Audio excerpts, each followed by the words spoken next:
శాంతి సహనం కరుణా ప్రేమ దయా క్షమలకు ఇతడాధారుడు శ్రమలకు ఓర్పుకు సమతా తీర్పుకు సాకారుడు ఈ పరిశుద్ధుడు.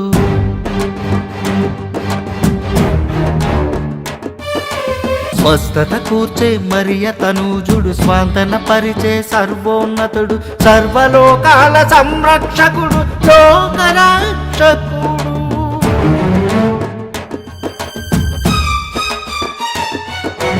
లోకరక్షకుడు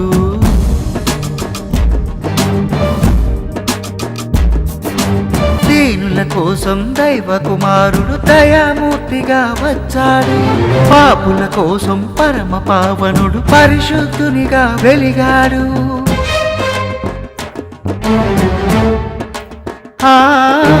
దీనుల కోసం దైవ కుమారుడు దయామూర్తిగా వచ్చాడు.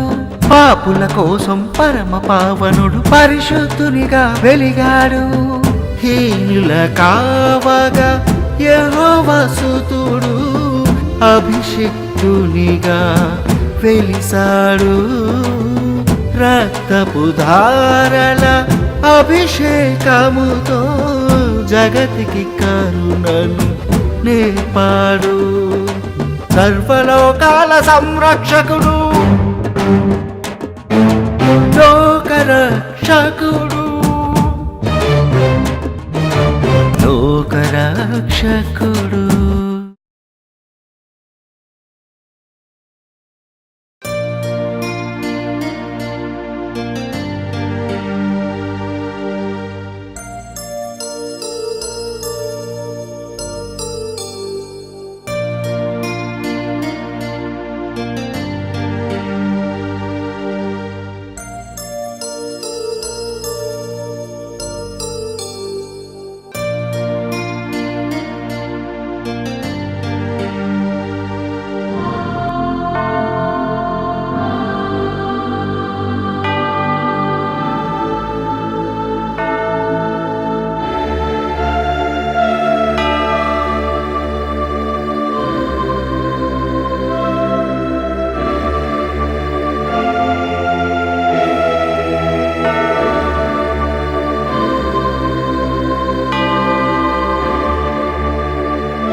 జకర్యా,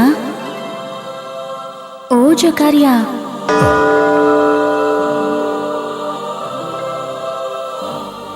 భయపడకు జకర్యా, నీ నిరీక్షణ ఫలించింది. దేవుడు నీ ప్రార్థనలు విన్నాడు. గొడ్రాలైన నీ భార్య ఎలిజబెత్ త్వరలో ఒక మగ శిశువుని కంటుంది. అతడి జననంతో నీకు ఆనందం కలుగుతుంది. ప్రజలు ఆనందం పొందుతారు. అతడు ఆధ్యాత్మికతలో గొప్పవాడవుతాడు. దేవుడు అతని గొప్పతనం చూసి ఆనందిస్తాడు. ఇది నిజం జకర్యా. అతడు అందరిలా ద్రాక్షరసం తాగడు, మద్యపానం సేవించడు. అతడిపై పవిత్రాత్మ ఎప్పుడూ ఉంటుంది. ఇశ్రాయేలు ప్రజల ప్రభువైన దేవుని దగ్గరకు అతడు చాలామంది ప్రజలను తీసుకువస్తాడు.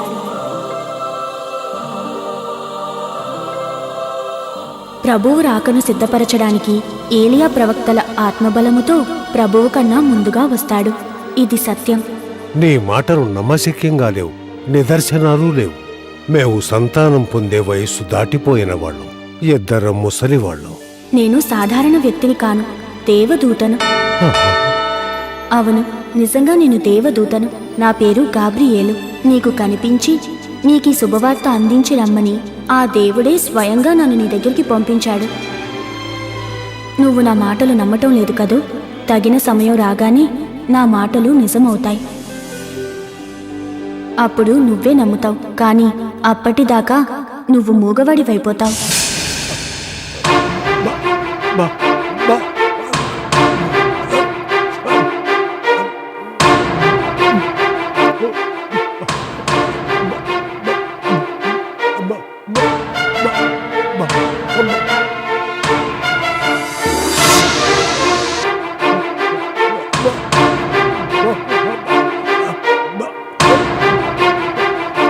ఆచార్యుల వారు ఇంకా రాలేదేంటి? అదే అర్థం కావడం లేదు.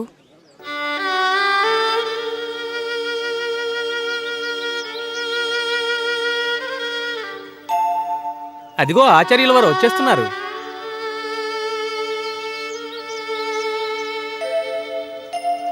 ఆచార్య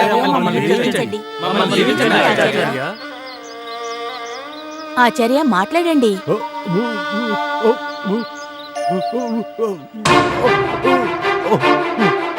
మాట్లాడండి ఆచార్య.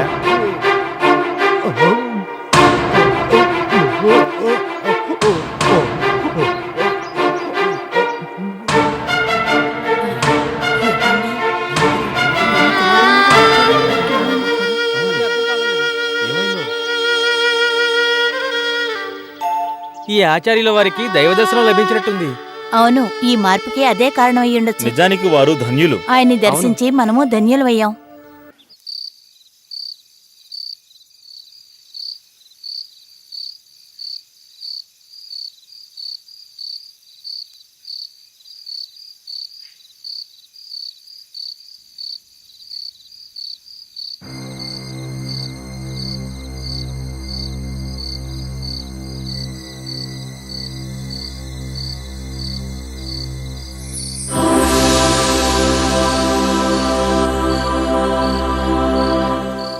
ఎలిజబెత్, ఓ ఎలిజబెత్,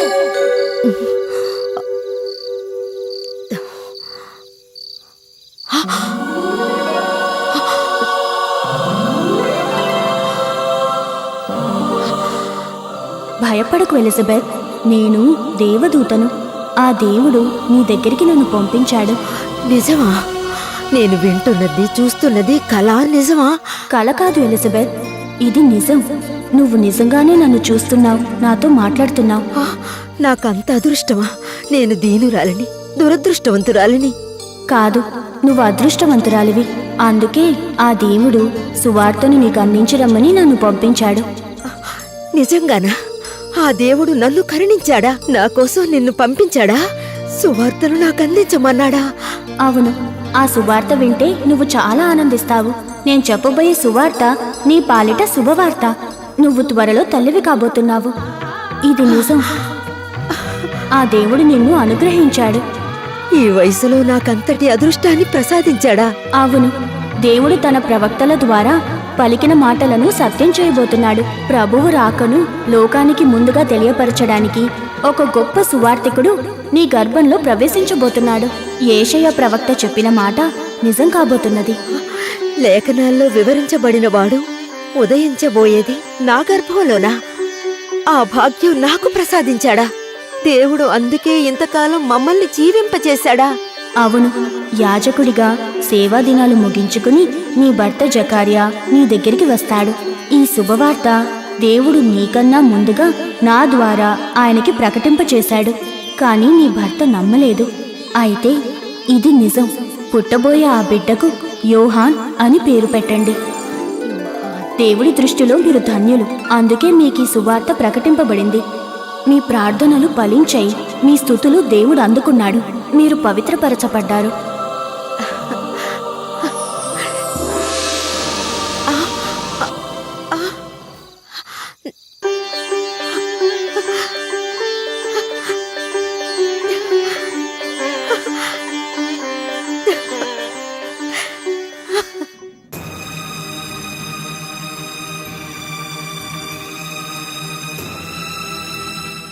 నీ మాటలు నమ్మశక్యంగా లేవు, నిదర్శనాలు లేవు. మేము సంతానం పొందే వయస్సు దాటిపోయిన వాళ్ళు, ఇద్దరం ముసలివాళ్ళు. ప్రభువా,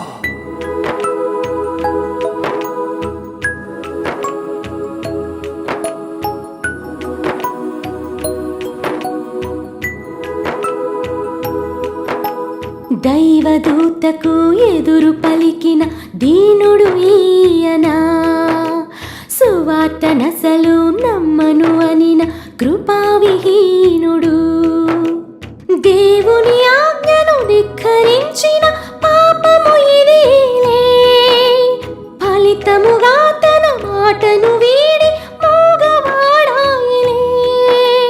దేవుడు ఘనుడను